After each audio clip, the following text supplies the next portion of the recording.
டே நம்மளோட microgreen FAQ series part 3 வாங்க போகலாம். இன்னைக்கு கொஸ்டின் நம்பர் 9, மைக்ரோகிரீனை வந்து நான் எல்இடி லைட் அண்டரில் வளர்க்கலாமா அப்படி சொல்லி. கண்டிப்பாக வளர்க்கக்கூடாதீங்க. மைக்ரோகிரீனை நீங்கள் வந்து எல்இடி லைட்டில் வளர்த்தீங்கன்னா ரொம்ப சீக்கிரமாக வளர்ந்துடும், ரொம்ப ஹைட்டாக.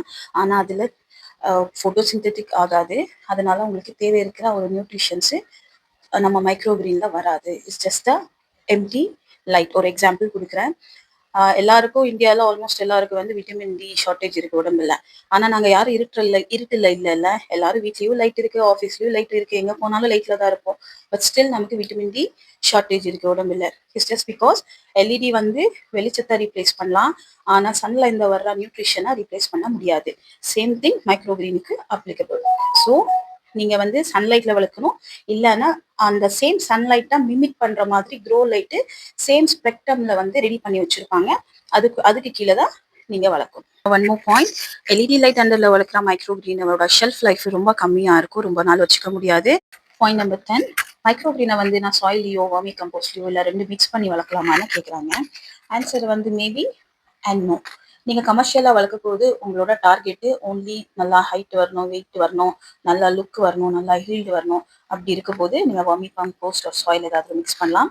ஆனா நீங்க வந்து ஃபேமிலிக்காக வளர்க்குறீங்க, பசங்களுக்கு கொடுக்க போறேன், சின்ன பசங்களுக்கு, என் ஃபேமிலி மெம்பருக்குன்னா ஸ்ட்ரிக்ட்லி நோ. என்ன லூஸ் மாதிரி பேசுற? ஃபாரின்ல எல்லாம் சாயில் போட்டு தான் வளர்க்குறாங்க, வார்மி கம்போஸ்ட் போட்டு தான் வளர்க்குறாங்க. நீ வேணா நான் சொல்றேன்னா கேட்டீங்க, எனக்கு வாய்ஸ் கேட்டுச்சு. ஃபாரின்ல எல்லாம் ஸ்ட்ரிக்ட் ரூல்ஸ் இருக்கு. ஒரு சாயில் வந்தா அது பேக் பண்ணி அது வந்து பேத்தோஜன் இல்ல, வைரஸ் இல்ல, ஹார்ம்ஃபுல் பாக்டீரியாஸ் இல்லைன்னா டெஸ்ட் பண்ணி ரிப்போர்ட்டோட வரும்.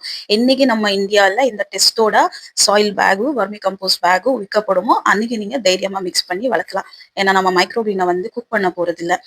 நீங்க ராவா சாப்பிடும் போது இன்கேஸ் இருக்கக்கூடாது, பட் இன்கேஸ் ஏதாவது இருந்தால் அது சின்ன பசங்களும் வயசானாலும் டிசீஸ் இருக்கிறாலும் சாப்பிட போது அது ரொம்ப லைஃப் ரிஸ்க் ஆகி மாறிடும் உங்களுக்கு. It's not safe. நெக்ஸ்ட் பார்ட்ல திரும்ப பார்க்கலாம். உங்களுக்கு ஏதாவது டவுட்ஸ் இருந்தால் கீழே கமெண்ட்ஸ் பண்ணுங்க. Share and subscribe. Thank you for your support.